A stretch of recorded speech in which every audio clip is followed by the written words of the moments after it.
Kinwestiyon sa Kamara ang Light Rail Transit Authority o LRTA kaugnay sa expansion project nito na layong magdagdag ng mga estasyon ng tren hanggang Bacoor, Cavite. Tila hindi raw kasi malinaw ang gagawing pakikipagkontrata ng LRTA sa pribadong sektor para sa proyekto. Mula sa Kamara, may ulat on the spot si Sherian Torres. Chef?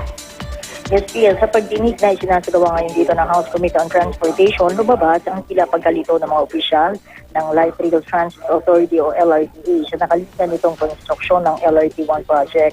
Kasunod dito ng presentasyong ibinigay ni LRTA-1 Project Manager Danilo Tolentino sa nakalinyang LRT-1 project na target simula ngayong Oktubre at tapusin sa June 2017, 20.7 kilometers daw ang haba na LRT-1 na sasakop sa mga syudad ng Parañaque at Las Piñas hanggang munisipalidad ng Bacoor, Cavite. Nagkakaroon daw ng 8 istasyon para dito at gagamitan ng kabuuang 120 cars.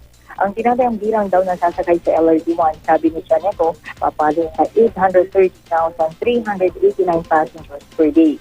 Ang proyekto PIA magkasama raw babalikatin ng pribadong sektor at gobyerno sa ilalim ng Public-Private Partnership Program.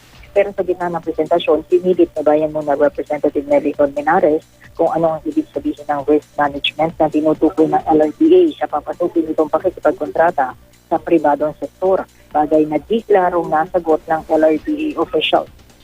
Ang giit ni Colmenares Pia, kailangang maidetalye ang issue ng risk management dahil baka lang daw magaya ito sa issue ng Metro Rail Transit na nagkaproblema sa operasyon kaya hanggang ngayon binabalikat ng pamahalaan ang gastusin.